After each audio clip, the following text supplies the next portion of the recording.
How does gut health affect hormones, skin and weight? Gut health can influence their body composition and their weight, but what a lot of people also don't realise is that things like Ozempic and all these GLP-1 medications that are getting a lot of popularity now, GLP-1 is predominantly produced in the gut by intestinal L cells. So every diet should be personalised. Diets should be based off individuals' gut health and what their function is. Charlie is a Chief Nutrition Ambassador and a gut health with a degree in sport and exercise science, specializing in functional blood analysis and gut health. He takes the holistic approach and is passionate about making gut health accessible and easy to understand. What do you think about whole food supplements like liver capsules, collagen? Do you think they are safer to take just without prescription because they're just whole foods? Nah, liver, collagen, waste of money. Just joking. Of course not. I eat like 2 Chief bars a day. I have a scoop of Chief collagen a day. I take the offal, so mainly yes. What is the most common gut health challenge you see in women? I think it's... Welcome to Chief Life, the podcast that cuts the crap with science-backed insights on health, nutrition and performance. Get expert advice, actionable tips and everything you need to take control of your health and live your best life. Let's get started. Charlie, the gut health coach, welcome on the Chief Life podcast. Thank you for having me. I'm excited to be here. I'm so excited because gut health is a big topic. Everyone talks about it on Instagram. There is a lot of misinformation. And I invited you today because we love your content at Chief and we love what you stand for. So I'm very confident that all the information presented here is the right information. Right back at you. I love what Chief does as well. Thank you so much. Look at us complimenting each other straight from the start. Anyway, let's start with your personal story. How did you actually become a gut health coach? Like, what was the trigger? Yeah, well, I've always been into health and fitness. And then when I finished school, I went to university and started studying exercise science because I knew I wanted to be in fitness. And then while I was studying that, I became a personal trainer. And I was a personal trainer for about 6 or 7 years in Melbourne. And I really enjoyed that. But at the end, so basically it kind of coincided. I was about to move to Bali, but I was also really struggling with my own personal health. So basically what happened was I went and saw a practitioner who kind of specialized in gut health. And it wasn't because I thought that I had gut problems. It was more just that I didn't know where to turn because I had already, seen doctors and I'd even seen cardiologists. So just for example, some of my symptoms were like irregular heartbeat. I was having heart palpitations. I had insomnia. I also had fatigue. I had struggled with my mental health massively with depression and anxiety. And a lot of these issues actually popped up after I stopped taking an antidepressant. So there's a few different layers to it basically, but essentially through my own journey with gut health and realizing how much it was impacting my own health, I realized that this is what I wanted to do because I'd also had a lot of clients as a personal trainer who, their goals were fitness, like whether it was weight loss or muscle gain, but then they didn't really get the results they wanted, or they had like other health problems on the side, which I didn't really know anything about. So through gut health, my own journey, I felt a lot better. I realized, I've always had this brain fog. I remember when I first started to heal my gut and then I had this like clarity with my mind and I could work again. My mood started to pick up, my fatigue got better. So I started to then implement it with clients. I started doing a lot more study around gut health. I started to do mentoring, like working with a mentor to help me understand the clients' bloods, different case studies and things like that. And then, we started to integrate it. Then obviously COVID kind of kicked off, and that was about the time when I moved to Bali just coincidentally and started to work online, which was good timing. But then a lot more people started to go online and my whole business, became more of an online based business. And and then essentially I just moved away I just found that I was a lot more passionate about the gut health and the functional medicine side. And it allowed me to not only get my clients better results with their fitness and their health, but then also really overall improve their health because there just seemed to be a massive gap with the medical model. I'd been let down personally. Like I'd gone through doctors and specialists and just never really got answers. And that was super frustrating. And then I saw that it wasn't just me, like it was my clients were going through the same thing as well. So I thought, well, we can fill that gap a little bit and use, things like nutrition and supplementation and lifestyle practices to help people get better overall health. So that was my journey in a nutshell. Like I took a few different kind of zigzags there, but that's how it kind of all started. That's a good journey. Actually, your professional journey is almost identical to mine. I did sport and exercise science at uni. I was a personal trainer, the nutritionist. Like it kind of like you realize that it's not just about the physical, like the muscles and stuff. You need all the other things that affect your mental and physical health. It's interesting. And I know that you work mainly with women and you worked with over 750 women. What is the most common gut health challenge you see in women? Oh, there's a lot of, there's a couple of things here. Obviously, we know that gut health and IBS is more, like gut health problems and IBS symptoms are more common in women. There's a few reasons for that, and that's kind of why we more focus on working with women is because there is more volume of them, but then also like they're more likely to reach out for help than men a lot of the time. However, I would say that, general IBS is super common. It's reported that around 5 to 10% of Western cultures have IBS, I think, or even worldwide, about 5 to 10% of the population. I think it's drastically higher than that. In just my opinion, I think that there's a bit of like underdiagnosis there, for example, because a lot of people don't realize that, what they're experiencing is not normal. And so, bloating, constipation and food sensitivities, they're probably the things that clients come to us for the most often. But I think what's underappreciated is the other things that gut health influences that people don't actually think is a gut problem. And a lot of the time I say that by the time you're starting to get a lot of these gut health symptoms, whether that is bloating, constipation, food sensitivities, pains, or even progression of things worse than that, there's usually been writing on the wall earlier than that too. So for me, it was mental health. Like I didn't realize how much of a massive impact that my gut health was having on my mental health. And now a lot more people are, understanding the gut to brain axis. And that was actually one of the first books that I read was the gut to brain axis. And it's pretty crazy. But things like mental health, things like brain fog, things like anxiety, even things like, low motivation, even things like, fatigue, obviously, is such a common one. Hormonal imbalances, things like PMS, like these are sort of mild symptoms a lot of the time, but then when we leave them, then they can kind of really, start to get worse and worse and compound, and then we get, a chronic disease or a diagnosis, and it feels like it's out of nowhere, but a lot of these symptoms that get normalized were there for, months or years before that. Yeah, as they say, all disease starts in a gut, right? Yeah, they do say that. Hippocrates said that about 2,000 years ago. And obviously it took us a long time to realize that. I'm not 100% like on board with that. I think everything has a gut health link. I don't think everything necessarily starts in the gut because there can be a lot of factors. There can be, I think a lot of people's disease actually starts within their mind, within like what they've been through, their emotions and potentially traumas or their environment.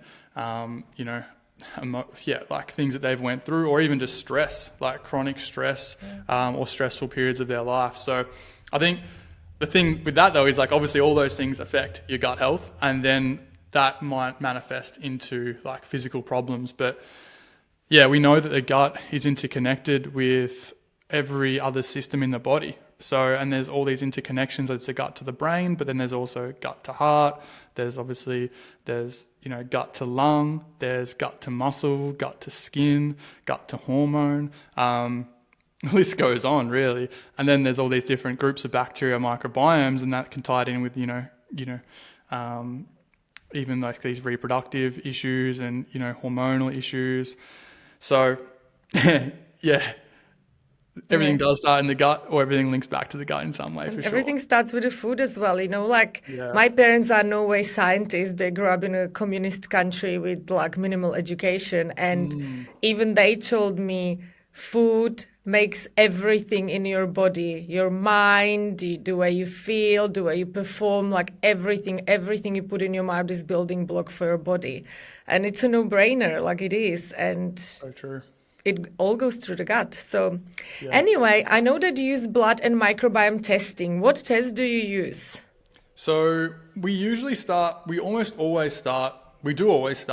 with blood analysis because I believe that's actually going to be the most important test for most people. So there's a lot of functional tests out there, and I'll talk about the stool test in a second, the microbiome test, but really blood markers are so underappreciated, especially when it comes to gut health, because with a microbiome stool test, so like we use the GI map or the complete microbiome map, it's called in Australia, and this can help give us an insight into your gut health for sure. However, this is only looking into gut health, whereas blood markers, if you know what to look for, you can see patterns within the bloods that can point towards specific gut problems, but then also you can see other contributing factors that can influence gut health too. So if we just think about the microbiome only, and I think this is a big problem with gut health and, for example, social media, what you see, a lot of people just talk about prebiotics, probiotics, fiber, and that's about it. But there's so many other factors that can influence these things, especially in microbiome. So this is obviously your gut lining for starters. So if there's damage to any of the cells and structures within there, but then also things like your thyroid function influences motility. It influences things like stomach acid production. Then you've got nutrient deficiencies that are needed to produce digestive enzymes. Your immune function can tie in with your gut health. So if we can, and liver health obviously is another one that you can see in blood work. So if we can support these, if any of these are kind of lacking behind, then they're either going to be handbrakes as to what is going to help you get your gut get better, or they're going to be either handbrakes or they're going to be actually contributing to making your gut problems worse and not actually getting better long term. So that's why, sorry to go on a bit of a side tangent, but that's why we start with bloods. Yeah, and majority, I would honestly say 90 to 95% of people don't actually need to do a microbiome stool test. It's a cherry on the top, basically, that can provide a bit more detail. But if you really know what to look for in blood work and you cross-correlate with the person, so their symptoms and what they're presenting with and what they're telling you, then you can understand almost always enough to help them get into a really good position. I'm not opposed to stool testing and microbiome testing. I just think that if we do only stool testing without doing bloods and also having a conversation with the person and understanding all their symptoms and what they can mean, then we're missing such a big piece of the puzzle. Yeah, 100%. But going back to the microbiome testing, what is the most surprising thing you've learned from any of the microbiome testing results you've seen? Yeah, so that's a great question. I would say that one thing that I see almost always across the board is low beneficial bacteria. So sometimes, quite often, we'll have stool tests come back and nothing, there's no infections or there's no overgrowths in there that are really problematic. But there's almost always the trend of low beneficial bacteria, low good bacteria. And I must obviously, I'm working with a specific group of people who usually come with gut problems. So I don't really get to look at the healthy population too much because usually people who have no gut health problems aren't going to go and spend $500 on a test to see that kind of thing. So, and they're not the people that we work with all that often either. So that's hugely common, but I think that there's so many factors in the modern world that can influence your beneficial bacteria. It makes a lot of sense as to why that would be the case.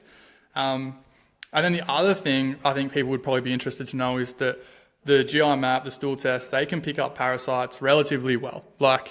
It's the best test to do for parasites. And if you look on social media, I don't know if this is just my feed, but everyone's talking about parasites. Everyone.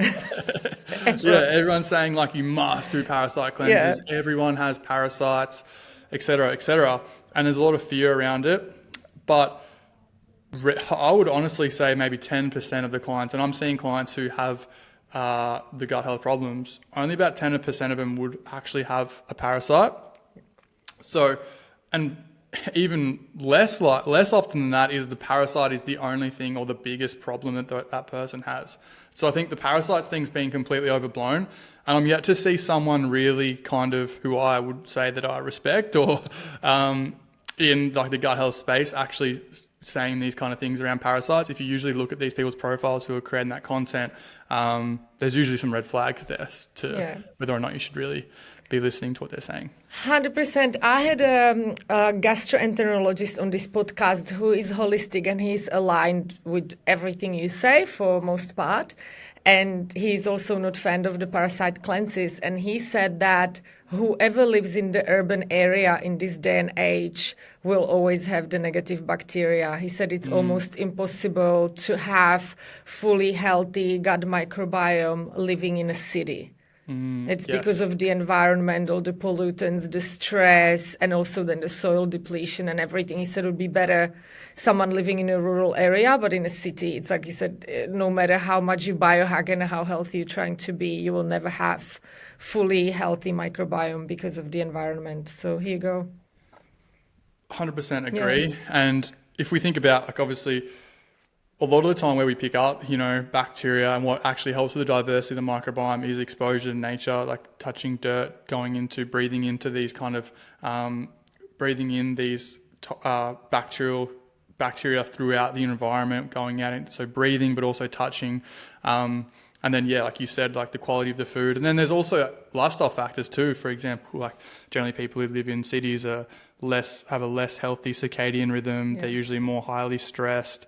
So there's a lot of factors, but I think, it's probably a bigger problem than a lot of people realize. Yeah, it is. People don't realize that how much the things that are not food related influence our gut. Yes. But I'll tell you something interesting. So I did an experiment when I went on a very strict carnivore diet for 5 weeks.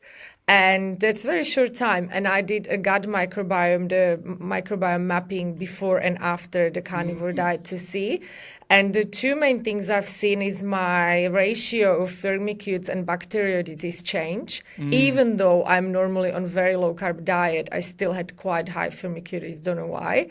And also I had less of the negative bacteria, and that's only after 5 weeks. Interesting. And I don't really eat junk food or ultra processed foods. Otherwise I eat, before the carnivore diet, I was eating organic veggies, no seed oils, meat, So it is interesting how quickly it can change. Yeah, definitely. Yeah. And I suppose, there are some concerns with, long-term carnivore diet and diversity of the microbiome and obviously, feeding beneficial bacteria and things like that. So, I do lean, I've used carnivore diet with clients and personally short term to help with certain things, but I do lean towards that probably does make sense. There's arguments there as well as to whether or not it's necessarily a bad thing if someone does it long term. I think end of the day, it has to be personalized.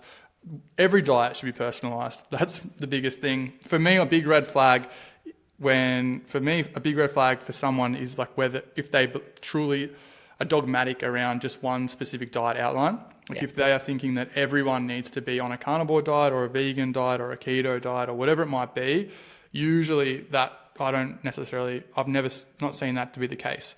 There's always, if anything, diets should be based off the individual's gut health and, what their function is there. But it is interesting for sure. 100% agree on diet needs to be individualized. We're all different. And I always say whoever tells you that they have the best diet that works for everyone in this world, they either are completely ignorant or they're trying to sell you something. Yeah, exactly. It's so much easier to sell that. But never works. Anyways, for those who don't know, because a lot of our listeners might not know things about gut health in details, can you just tell us, working a lot with women, how does gut health affect hormones, skin, and weight? Oh, okay, cool. In a nutshell.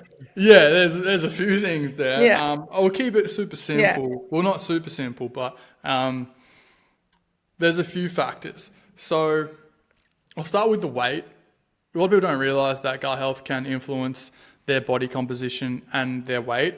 But what a lot of people also don't realize is that GLP-1, which is what is basically what things like Ozempic and all these GLP-1 medications that are getting a lot of popularity now, GLP-1 is predominantly produced in the gut by intestinal L cells. So I think I actually saw you did a blog on this recently. I Did you? did. Yeah, it wasn't Yeah. recently, it was a long time ago, and the guys just resent it again because I did it when no one was really talking about Ozempic that much. But Yeah. now that it's like really hyped up, we reposted it because just to go off the topic, a lot of people don't realize that even on the GLP-1s, you still need to be on a healthy diet because if you don't eat and the little you eat doesn't have enough protein and good fats in it, you end up being sick, you lose your muscle mass, your skin is going to look shit from having no fat in your diet.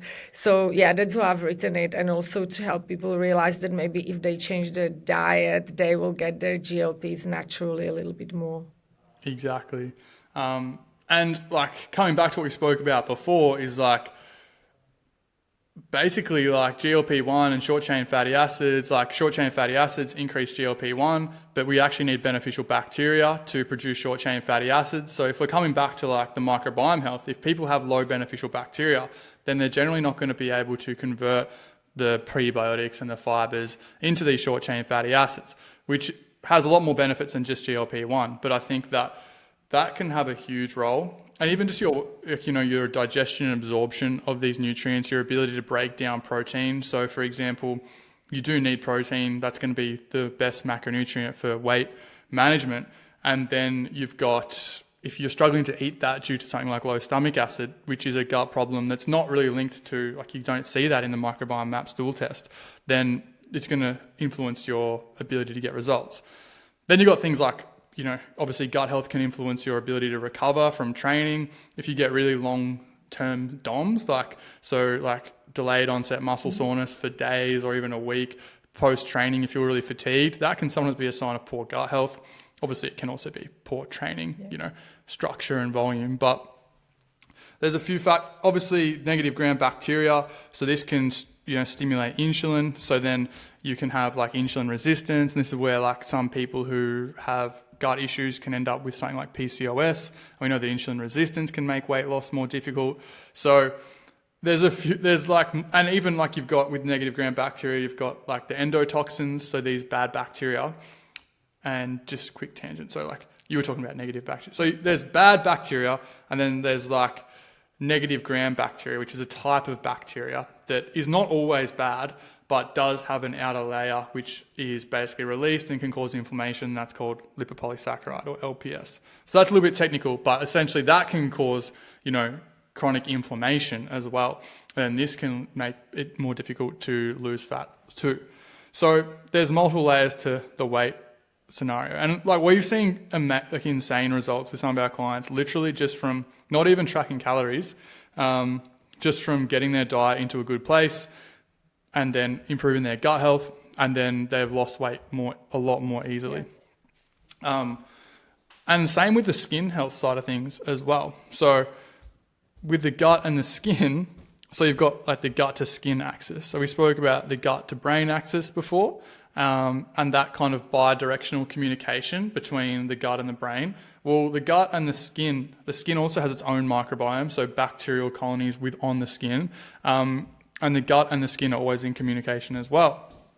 And there's certain bacteria on the skin that can cause, acne, but it's not just acne. So acne has been associated with things like low stomach acid and SIBO. The same with rosacea as well. So you got acne, which is like kind of more like the pimples, I suppose. And then you've got like rosacea, which is more like the red flushing, kind of like, how would you describe it? A bit of a different, people who have rosacea would know. That's also been associated with SIBO and low stomach acid really closely. And then, psoriasis, this has been associated with certain low amounts of beneficial bacteria or overgrowth of pathogenic bacteria. It can also be like, it's kind of considered to be like more of an autoimmune skin condition. And then we know that, leaky gut or intestinal permeability has a strong correlation with autoimmune and therefore psoriasis. And then even eczema. So like eczema can be associated with things like leaky gut, SIBO, because it's also tied in with histamine intolerance, and histamine intolerance is, at the end of the day, a gut health problem for most people.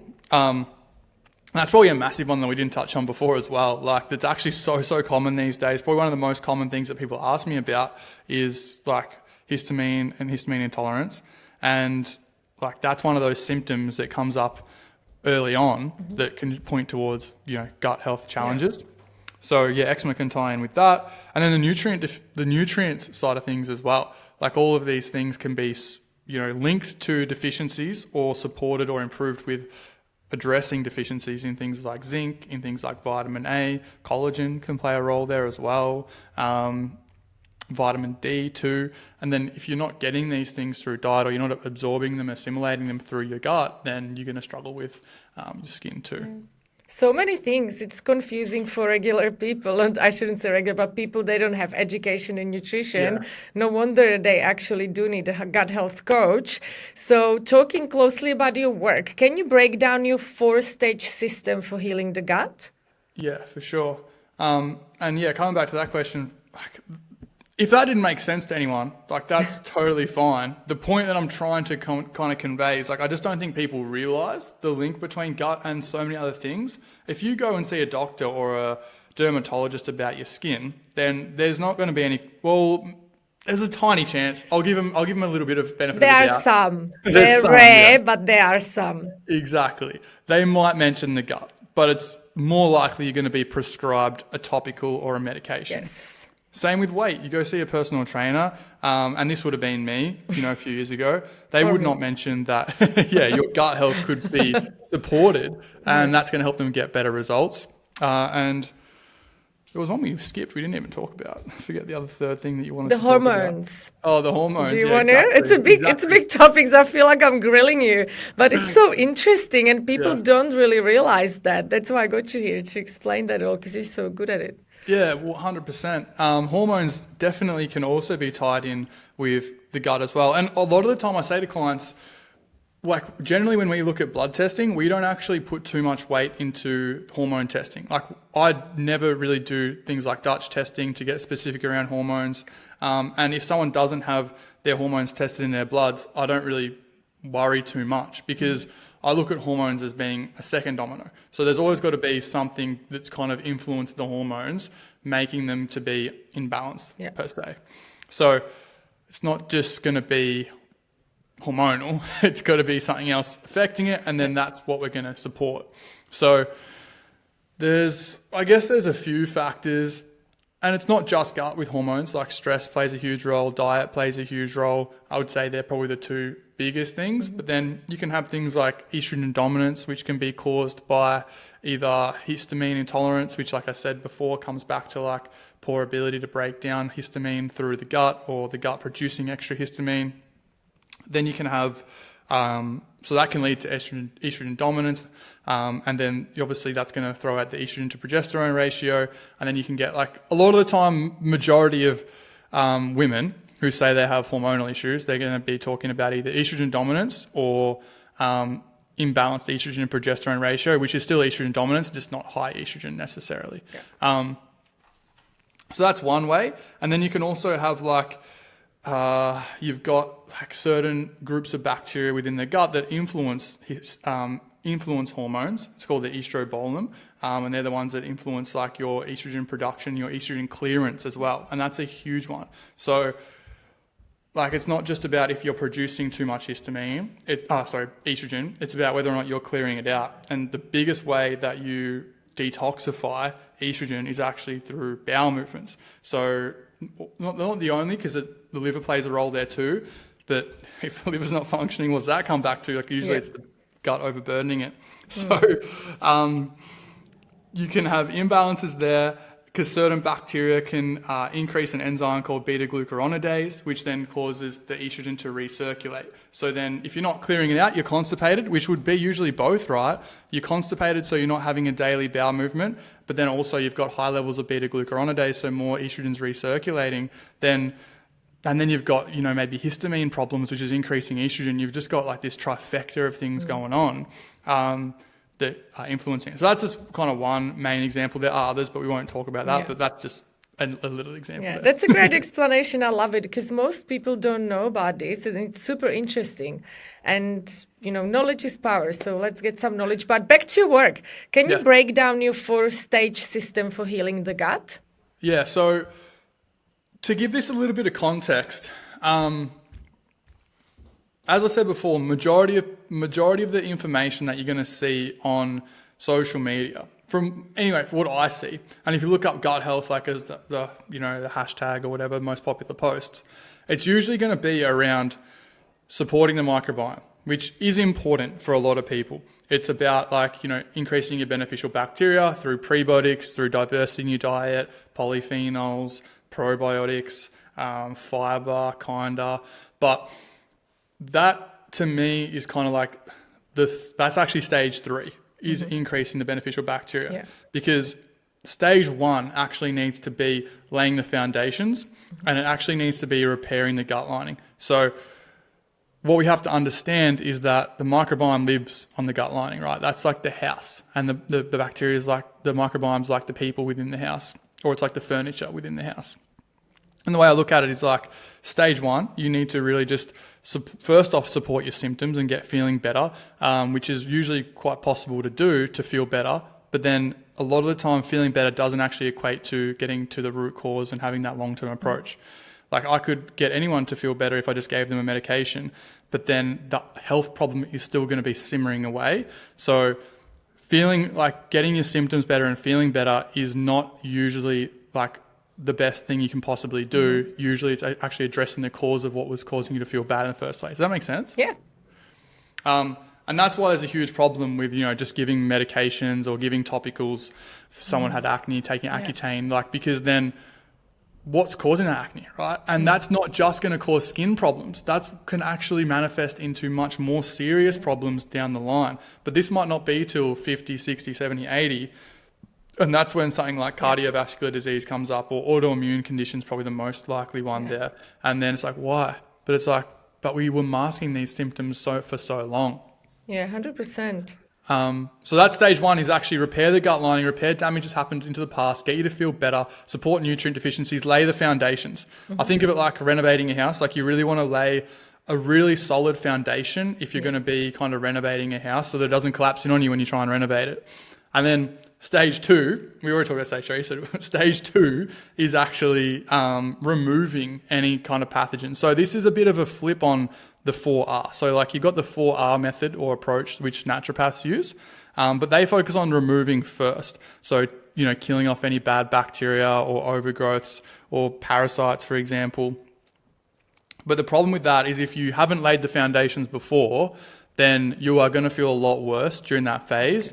And then you're going to have worse die-off. You're not going to have, you're going to actually feel worse symptomatically, and you're not going to be able to tolerate it for the time that you need. So that's when you can start to come into like antimicrobials and antibiotics, if that's what the path you want to go down, whichever one.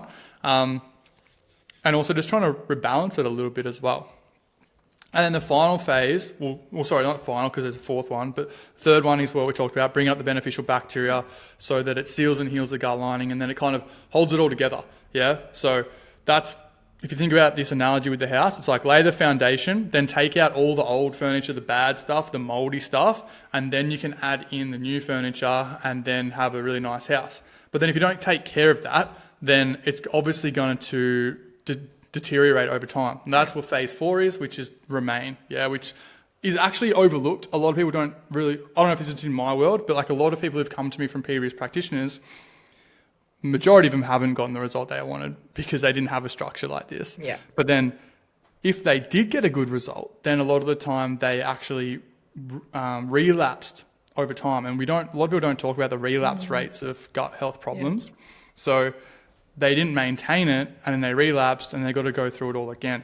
If you just have the right tools and kind of techniques in place, so you don't need to take a whole boatload of supplements and have a restrictive diet forever, but you know how to maintain it through your lifestyle and your diet long term, then that's the most important thing. So a lot of people are stuck on a bit of a hamster wheel where they get better and then they relapse and then they go they get better, but then over time they go back and then they do it again. Whereas like if you just like kind of remain and steadily increase over time, you don't need to do that. Yeah, that's great. And so generally, I know this would be very depending on the individual and their health, but generally, or maybe like what is the range between what and what do the first 3 phases go for? Yeah, it depends a lot on the person. So for example, with myself, I had really significant damage to my gut lining because I had put myself through the ringer basically until I was like, I think, when was that? That was like 25, 26. And I'd been partying for 8 years straight. Like I'd been living in Melbourne. I'd been working, 4 a.m. to 8 p.m. I'd been partying on weekends, taking recreational drugs, binge drinking, emotional eating too. That was a huge thing for me. Everything wrong, basically. Overtraining. Yeah. I You got sound sick. like me. I did all that in my 20s. I think a lot more people can relate. Yeah, than what, they just don't want to talk about it. But yeah, it's because Exactly. now when we all are like the health gurus, we don't want to talk about the things we did in the past. But yeah, a lot of people did that. No, I'm always transparent about like what I've done in the past, and also even what I do now. Like I'm not trying to be perfect now. Like I post stuff where people are like, oh, I can't believe you do that, but it's like no one's perfect. Like I've worked with a lot of coaches, I've had mentors, and I've thought they were perfect, or I thought these clients would be perfect, but they're not. No one is. No one is. And all it does is it leads people to think that they're a failure or they're not good enough. Yeah. And like, obviously you want to strive to be the best you possibly can, but also it's not possible to be perfect. So anyway, we've all lived and learned, and sometimes we have to learn the hard way. But that was 8 years, and then before even leading up to that, like when I was younger, like writing was kind of on the wall too. So that's over a decade of kind of ruining my gut health. Yeah. So I actually had to do phase 1 for like 6 months of just healing my gut lining before I could kind of move into an antimicrobial protocol. But it really depends on the person, because there's a lot of kind of nuance to it, because sometimes you can't actually heal your gut completely until you've removed any kind of infections or overgrowths. But generally, like ballpark, this isn't really ballpark, I guess, but 4 weeks to like 6 months is kind of like phase 1, but majority of people are going to fall into around that like 8 to 12 week range, I would say. And then with the phase 2, that's usually shorter. That's usually like 8 to 12 weeks in that period. And then actually restoring the microbiome kind of crosses over into the remain, because you want to kind of work on healing that pretty heavily for the first, 8 to 12 weeks after you finish antimicrobials.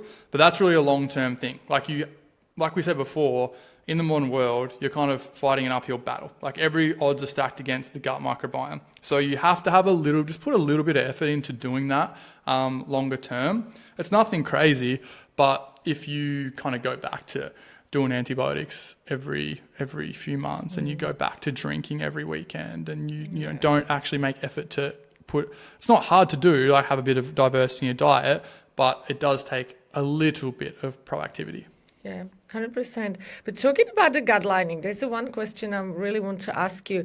There is a lot of research that shows that L-glutamine is beneficial in healing gut lining.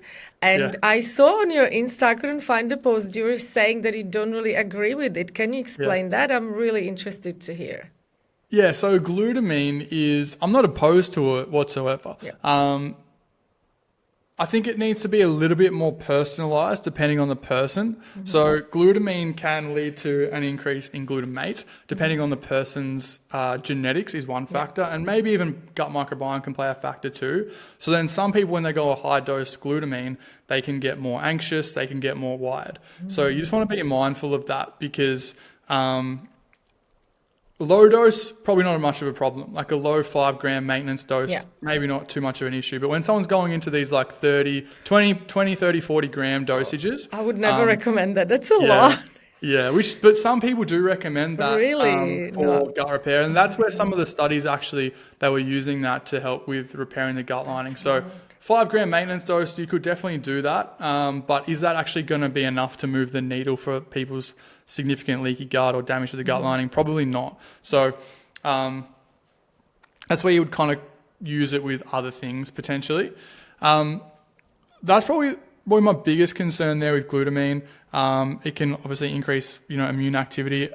But it is one of the more studied ones for leaky gut, for example. But But also there's probably certain things that are a little bit more safeguard or a little bit more multifaceted as well. So like I'm really big on colostrum because I know. That was the second question I wanted to ask, because there's actually not enough research on colostrum. So what's the story with colostrum? Yeah, so again, like it is less studied for sure compared to glutamine. And then we know that like tons of studies get done on things like fiber and probiotics, but I think like some of the more underrated compounds is actually going to be things like colostrum, because colostrum can not only, there has been a couple of studies on colostrum around like intestinal permeability, especially in like athletes. In athletes, yeah. Yeah. But then you've got things like growth factors in there. You've got like small amounts of lactoferrin in there. Colostrum can also help with like increasing bifidobacteria and even help with potentially the colonization of probiotics, like if when you're taking probiotics synergistically with colostrum. So, and it doesn't seem to have that, you know, more ramping up like immunoglobulin activity that glutamine can have. So if someone is sent, but again, it would depend on the person, right? Like and you can tell a little bit about this from looking at blood work. If someone's got like low globulin, which is low total immunoglobulins, then glutamine might actually be a better fit. But if someone has high, then a lot of the time glutamine might actually make that worse, and a colostrum would be a better option. Yeah. But also looking into the reason why that might be elevated as well. Well, it just shows you have to first look into your bloods before you start taking supplements without even thinking about it, because that's what everyone does these days. People don't even fix their nutrition, don't look at their bloods, and then just start popping every pill that's available, and that's probably not the best gut health strategy, is it? It's absolutely the worst gut health strategy, to be honest. Like everyone wants to look for the next miracle fix, but like, and nothing is for starters. But the most common scenario is people will see something that sounds amazing and then try it. And then majority of the time they'll try it for maybe like 4 weeks. Like they'll give it, like they'll buy one bottle or one packet, and then they'll be like, oh, I don't really notice anything. Or they'll take 10 things and not know which one's helping. But we touched on before, like timelines. Like I kind of gave general timeline there. Like you're looking at like minimum 12 weeks to see like changes, and you know, up to 6 months to a year to really fix problems if you've got significant problems going on. So giving it enough time, and also the synergy of things as well. Like I just touched on the colostrum synergy with probiotics and zinc carnosine. So like, well, I didn't say that, but that was one of the studies as well. So like having the right combination of things, and a little bit of a tangent, but like that was, I did a video recently around like B6 toxicity that people were getting. And a lot of the time that's just from people actually combining supplements that they didn't know like multiple of them had the B6 in it. So you can be making problems worse by combining in the wrong way. You could be not getting the benefits. It could be not personalized to you. You could be not giving it enough time. So like, we all got to make content. Like I'm probably guilty of this, of probably getting people to take and try different things. But at the end of the day, that's just, obviously if I could, without sounding biased, I would say come and work with somebody, right? Yeah, 100%. And get a recommendation there. Yeah. It doesn't necessarily need to be us, but don't just guess and, you know. I know, but people are silly. Look, like it's like if I want to build a house, I'm not going to try to do it by myself. I hire an architect, designer, and a builder, right? If it's not my area of expertise. And it's same with the gut health or any health. It's like it's not your expertise. Don't start popping supplements if you don't know anything about them. Yeah, 100%. And then I think like the other thing for a lot of people is just accountability and like actually doing it. So like, I think in the future, it's going to get better for people. Because we've got like AI and we've got things like ChatGPT, and as that gets better, then like people are going to at least be able to access some level of personalization with what they do. But then you've got to also implement it as well. And there can be hard times. Like I said before, things are not always going to get better, and you don't know also how long it's going to take to get better. But a lot of the time you need to stick with it long enough, and you need to also get through hard times. And there's usually going to be hard times along the way. That's just the way it is. Like if you think it's going to be all, yellow brick road. Yeah, 100%. And ChatGPT lies, and so does Grok. I asked it a specific scientific topic which I know about, and it gave me a bunch of made-up studies with the real names of the scientists, but the studies don't exist. Names are made up. I kept asking ChatGPT, never admitted to making it up, but Grok did. And after I asked 10 times, it said that it fabricated the studies and breached all the rules because there was a gap in the research, and actually screenshot it, and I have it. Like, it's lying. And so if someone doesn't have the basic knowledge and asks ChatGPT, it can completely give you wrong information. I think it's fine to ask like basic things, but I think like in-depth scientific and health topics, it's not very safe. It's not there yet. Yeah, I would agree with that. I think obviously it's moving at a fast pace, so maybe in the future in the it's going to continue to get better. Yeah.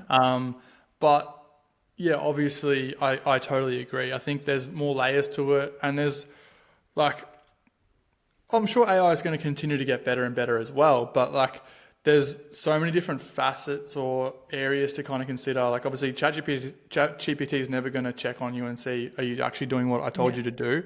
But then secondly, it's also not going to really like, yet anyway, read a person and understand like what's actually going to be the specific right. There's a lot of experience that kind of goes into it as well. There's so much nuance to it that I think, even if you just by seeing someone, you can get a lot of benefit from that. But anyway, there's a lot of other things you can start with, if not. 100%. But talking about the supplements, what do you think about whole food supplements like liver capsules, collagen? Do you think they are safer to take just without prescription because they're just whole foods? Nah, liver, collagen, waste of money. Just joking. No, of course not. I eat like 2 Chief bars a day. I have a scoop of Chief collagen a day. I take the offal. So, I think yes. I think mainly yes. I would say like that's probably going to be a safer option. Obviously you want to weigh up, like, do you really need that too? Like a lot of people are focusing on the wrong things. Like I'm sure even you agree with this, like supplements are a supplement, right? They're either 100%. There to be a cherry on the top or they're to fill a gap. So you don't just need to keep on adding in more and more supplements. Probably not going to be the answer. And a lot of the time, if you are just looking at more supplements, then you are probably trying to compensate for something else you're avoiding. That's what I find a lot anyway. So supplements are amazing. I truly believe in them, but they're not going to be the only thing. You need to obviously move needles in other ways. But absolutely, like I would way recommend like a beef liver or a beef, organ combination over something like a multivitamin. Collagen, get it in some way. Like most people will benefit from getting in a little bit there. So I'm trying to think if there's any examples where that wouldn't be the case with food-based things. But I think, as a general rule of thumb, you could probably be safer with food-based products compared to like synthetic. Yeah, I agree. But talking about Chief, I wanted to ask this at the end, but now that we're talking about it, as a gut health coach, why do you like Chief? Well, I love the convenience first off.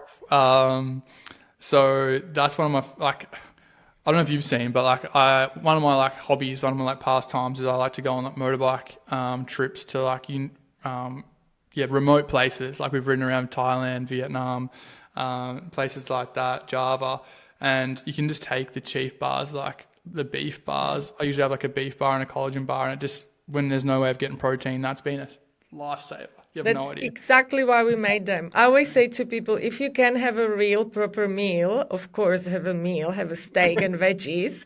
But if you can't, then that's the second best option because we don't have any of the additives. And that's the next question I wanted to ask you.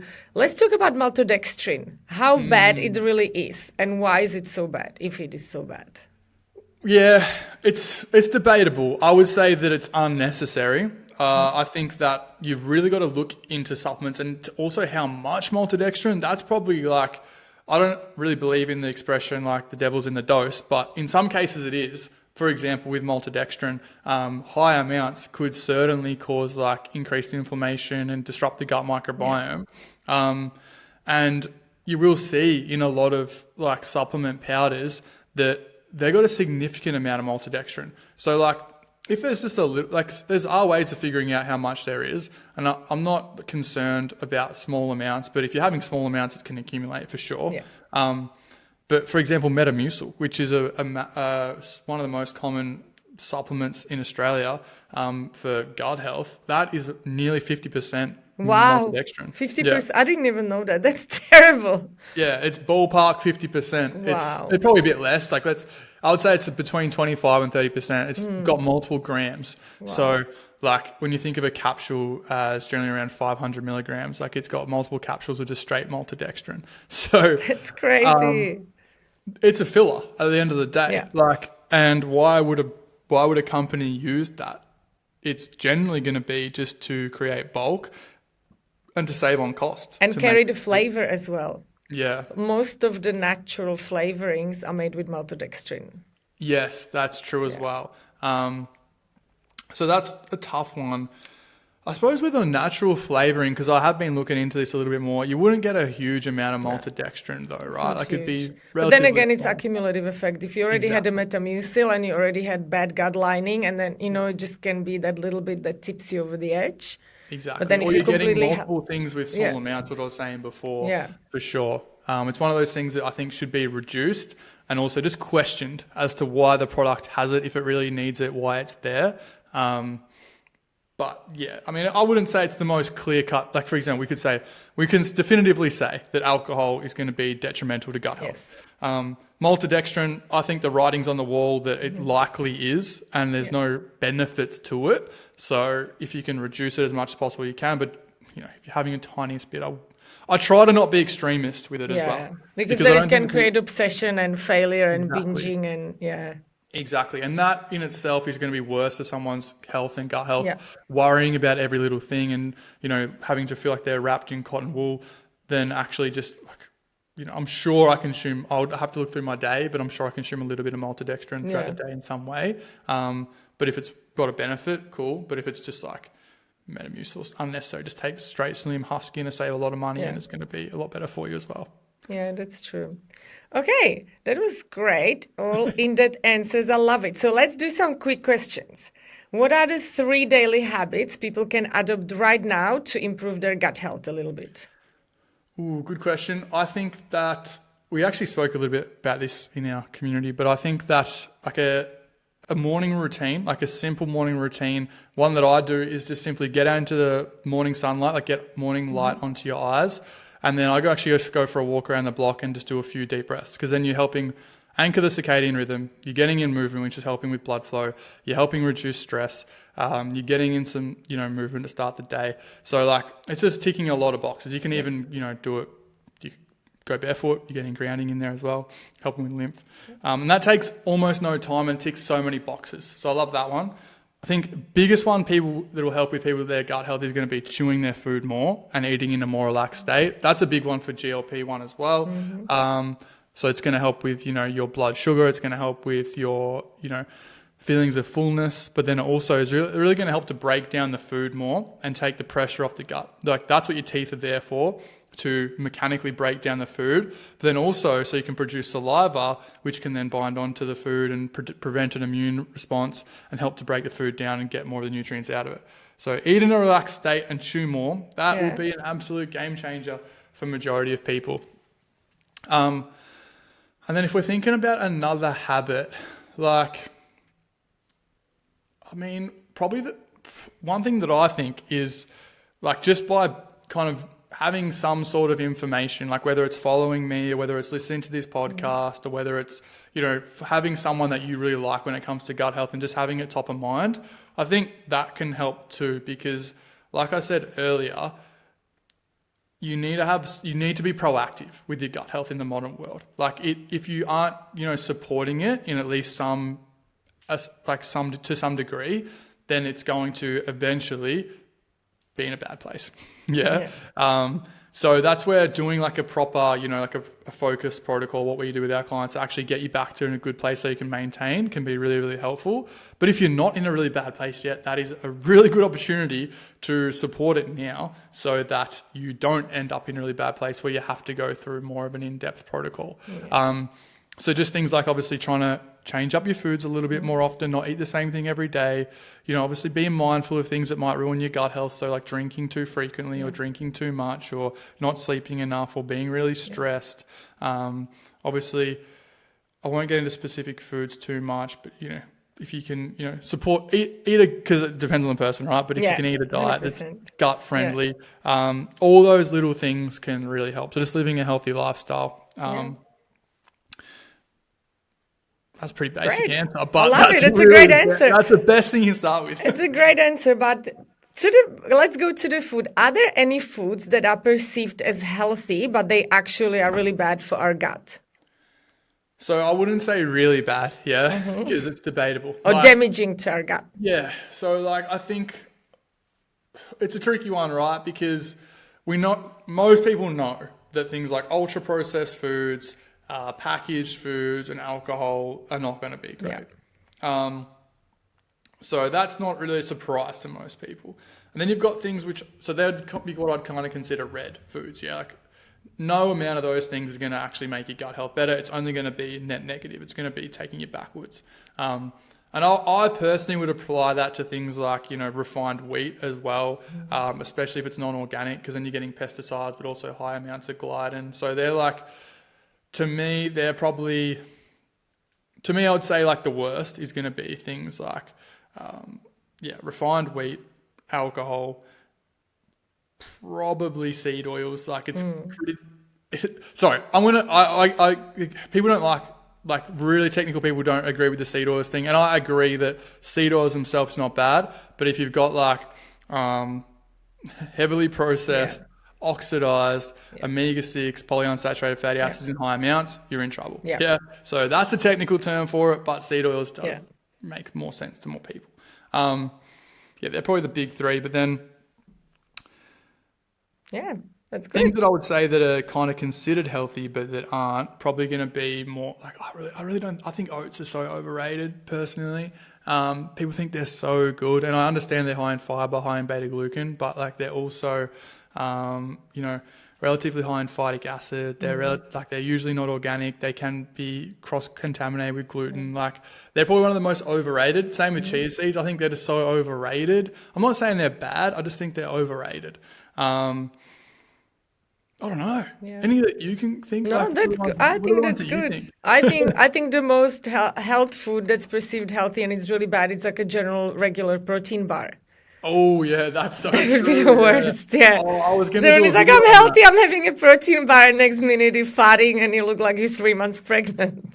Well, I was going to do a video on that because I always post about Chief bars, obviously, and then sometimes people say, "Oh, they're expensive," and then I was looking at the supermarket and there's a Musashi bar and a Quest bar, and they're both the same price. And you look on the back, and it's 100 ingredients, and they're all terrible for your gut health. And it's well, it's the same price, and it's actually got real food in it, and it's actually got benefits rather than it's going to be detrimental. When I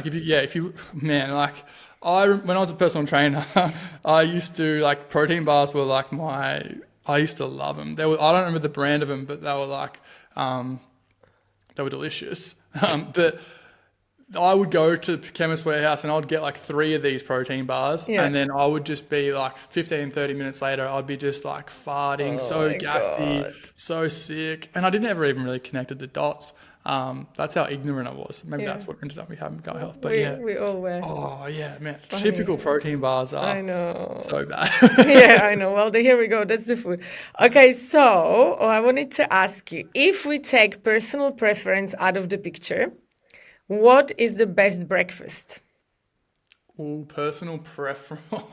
What would be the best breakfast if you didn't have to consider people's sensitivities and preferences and stuff? What would that be? Oh, okay, yeah, perfect. Well, I personally think you cannot beat slow cooked meat for breakfast. To be honest here, I know I'm on the Chief podcast, but I do actually eat 1 or 2 Chief bars for breakfast most days because I'm just lazy and I want to get into work. But when I was healing my gut, I had slow cooked red meat on a bone for a year straight. And I really struggle to eat it now because I ate it too much. But that is so nutrient dense because you're getting iron, you're getting B12, you're getting a whole smack of protein. You're also, red meat's high in tyrosine, that's a precursor to dopamine. So then you're getting kind of more motivated. Plus you don't feel fatigued from a high amount of carbs. But then if you slow cook it on the meat, then you're also getting the benefits of bone broth and collagen. And those kind of gut lining healing amino acids. And then you can add in other stuff into it as well. Like you can add, if you want to have your, some zucchini or carrot and stuff in there too, go for it. Yeah. But I honestly think the simplest, best breakfast you can have is like an osso buco on like a slow cooked osso buco. It comes in a single serving packet. Like it's just a one slice. You got the marrow in there as well, the bone and the meat. I can't beat that. Love it. I grew up eating meat for breakfast. I love it. I'm so happy you said that. So happy. Okay, if we take away the diet, are there any, you said already sleep and low stress are beneficial to the gut, but are there any biohacking methods that are beneficial to our gut health that actually are valid? That's a great question. So one thing that we've just been looking into, myself and one of the coaches who works with us, is actually vagus nerve stimulation. So a lot of people can, especially if they've been through trauma or they're highly stressed, they have like low vagal tone, so poor communication between the gut and the brain. And there's a few ways to improve the vagal tone, but you can actually use ultrasound devices and put that like kind of behind the ear, and that can actually help to stimulate the vagus nerve and help you get into more of the parasympathetic nervous system and improve that gut to brain connection. So that's an underrated one. I would say anything that improves circadian health as well is going to have a knock-on effect to gut health because they're very, very closely tied. So it's not necessarily biohacking per se, but just turning down like the lights at night, like I have a heap of salt lamps around my house, and that's all I use after dark because you've got the orange light, but it's also lower down. We don't use overhead lights. If I'm watching TV or if I'm on my phone, I'll use the blue blocking glasses just to improve circadian health, and you tie that in with sun exposure throughout the day. Yeah. They're a couple of my favorites. I honestly think breath work and meditation is super underrated. Again, these aren't really biohacks, I guess, but some people do believe that red light onto the stomach might actually help to stimulate like collagen within the gut to help repair that.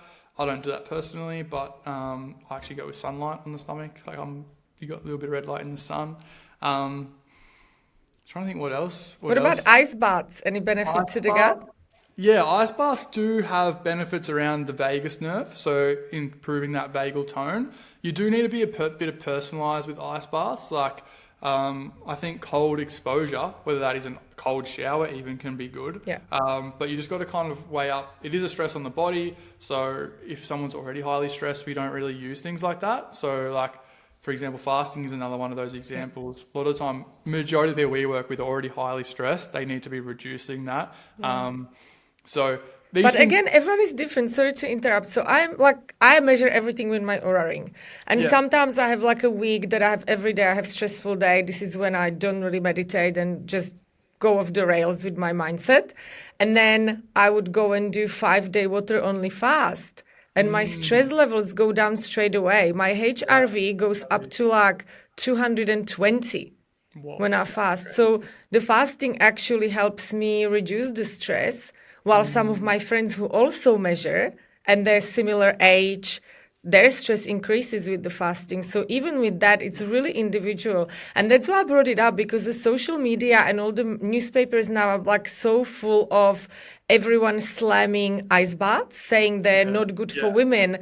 But how do they know? There's not one study on ice baths that's been done on women. And yet they keep saying, no, women shouldn't do ice baths. And that's why I asked that. I agree. I 100% agree. I think again, personalization. Like there are certain things that is good for everyone. Like there's the rules of nature, which women's evolved in, which is why I'm a big fan of going in nature, grounding, sunlight. Like you can't really go wrong with those things intelligently. But it just doesn't sell. It's just not sexy, which people need to kind of move away from that and just kind of go back to basics. Yeah. Like, honestly, there is no biohack on this planet that is going to be able to out-hack, or a supplement as well, that's going to out-hack. Like if you hate your job, if you have no purpose or meaning in life, if you are unhappy with your relationship, if you don't sleep because you're trying to work way too hard, like there's just nothing, like as hard as it is to hear, like that's what you need to focus on. I'm honest, like I use supplements and like peptides and stuff. You could consider that a biohack, I guess. We use these kind of things definitely. But I don't think we use too many like biohacks per se, because a lot of the time that is so far down the list of things that people I should know. be doing. I always thought the same because I'm really into like natural living and being in the nature and using fasting and all the natural methods. And then I was at like a little talk with longevity and anti-aging doctors 2 days ago, and it was in a biohacking place when it's all these different chambers and stuff, and they're saying, yeah, ideally you would live in the nature and do forest bathing and do all this and that, swim in the ocean, but a lot of people live in the urban area and they can't do it, and that's when the biohacking comes in place to replace that. I guess it's same as with the Chief bars, like you wouldn't eat it instead of steak and veggies, but if you can't have the steak and veggies, that's the second best option. And so that made me see the biohacking a little bit differently. Yeah, 100%. I do agree with that for sure, because we got to remember that's what people sometimes say about supplements. It's like, well, we didn't need supplements when we were hunter gatherers. Like, yeah, we're not hunter gatherers anymore. Yeah. Like the world's changed so much, so we do probably need some of these things in the modern And also world. soil is depleted. Like Yes. food doesn't have as much vitamins and minerals as we think it does. So Exactly, I totally agree with that. It's just that obviously I think that we all, like, and you know this too with science, like and even social media, like we first off have to just be mindful of, financial incentives, because there's a lot of money to be made in wellness and especially sickness. Yeah. And that goes to medicine as well as functional health. But then also I know for me personally, I am probably I'm not a typical person so much. Like I obviously am very interested in all these kind of health things, and I'm always wanting to get that extra 1%. But then also a lot of people have a lot of limited time. They have limited resource. That's not their highest priority to spend all their money and time like what I do on health and stuff. So I totally get that. And it's just also for sure, it's just like with the supplements, like if a biohack can help to support someone, like if they live in an urban environment, they can't get sunlight throughout the day. Can we biohack that potentially? Yeah. But a lot of people, I think, also probably have, not everyone, but some people have lower hanging fruits. Yeah, they need to just focus on them, which would be free and would be easy. It just wouldn't be sexy. It just wouldn't, so it wouldn't be it can be easier than what people think it can be. Yeah. But it's just also easy to get caught up in, social media and marketing and products and quick fixes and miracle pills. 100%. Okay, question that I really want to ask. I'm interested if there is any gut health myth that you really hate and you'd like to bust it today. Well, I've already busted the parasites one to a degree. That's a huge one that's bothering me at the moment. IBS is one that kind of gets to me a lot as well. What is the myth about the IBS? Just that IBS there's a lot of people don't even realize that there's a cause to IBS. It's just the way that it is, and that it's got to be that for life basically. And the cure to it is something like a low FODMAP diet. I just don't agree with that. I think that there's at least 10 different potential causes of IBS, so we've got to address that. Yeah. Whether that's a myth or not, I'm trying to think myth off the top of my head. Gut health myths. Well, there's none that's good. I get the parasite myth, you busted that one. Yeah, that's for sure a myth that everyone has parasites. Yeah. It's for sure a myth that, IBS is just IBS. Yeah, the IBS is a big one. Yeah, everyone talks about it and no one really knows what they're talking about. So it's good that you're setting the record straight.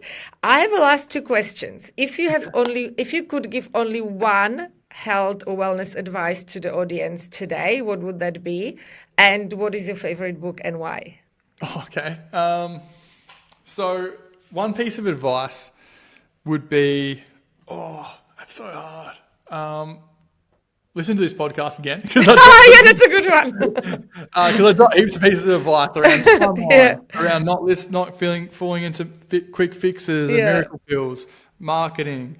There's so many things taking a top-down approach. One piece of advice is just, I honestly think that it's just, I obviously work with people who are struggling with their gut health. Yeah. So if you don't have gut health problems right now, then you probably do to some extent. So keep that in mind. But look after it. because you can prevent it. But if you are experiencing gut health issues, then understand that that can be rectified and there is a way out, but you have to be kind to yourself and you have to also give it time. And you got to make sure you have the right approach, because so many people are frustrated that like they don't get better. They say nothing works for me, I've tried everything. But it's like you've tried everything for 4 weeks, or you've tried the wrong things or you've done the wrong combinations, like all these different things I've highlighted throughout this podcast. So be kind. It's always going to start with your emotional state. So if you can just forgive yourself for the position that you're in, and you can be kind to yourself for whether it's the mistakes you've made and learn from them, then that's so freeing. That's so empowering, because most people are just stuck in beating themselves up and feeling frustrated, and that's just going to get you nowhere. Yeah, that's a really good advice. And what about the book? The book. I've got 2 books in the background, but I haven't even read either of them. So neither of those. They're the ones I'm supposed to read. Well, give it to us, a book tip. I mainly ask these questions for myself because I love reading. I read every day. And I only invite people on this podcast that I look up to, and then, they align with me. Therefore, if I ask them for book tips, I'm probably going to like the book. So that's the whole reasoning behind it. It's funny, I don't read as many books now as what I used to. There's 3 books that kind of come to mind that kind of changed my direction in life, which is Atomic Habits, The Compound Effect, and Man's Search for Meaning. I love those books. They were kind of books in a period of time for me where I was really wanted to grow, and they've kind of stuck with me. But I actually would say that I'm going to say probably my favorite book from non-fiction. I've got heaps of fiction ones I like too, but we won't go into those. But one that a lot of people don't know is The Tipping Point. Have you heard of that? No, what is it? It's an amazing book. The author is Malcolm Gladwell, and it talks about basically getting to the tipping point, essentially. So when things happen, a quote that I love is it takes 10 years to become an overnight success. So that's basically what the tipping point is. Yeah, for up to 10 years, you're doing something, and then it'll tip, and then you'll become successful, or something will happen, and it will, and be like, whoa. But you got to read the book, because there's so many great examples. It's all story based, so it's all real life examples. It's not a self-help, it's not a teach. You could read it for pure enjoyment. Amazing. But then also there's so much to learn from it as well. So highly recommend that to people. I'm gonna get it right now. I'm already excited. Do it. Well, thank you so much. That was great. That was actually one of my favorite episodes of late. It was so much good information. Thank you. Thank you for having me. It was great to talk to you. Love it. Thank you. And I'll speak to you soon. Yeah. Thanks so much, Veronica. Take care. Bye. Thank you for listening. Let us know in the comments below what topics interest you, and don't forget to follow us.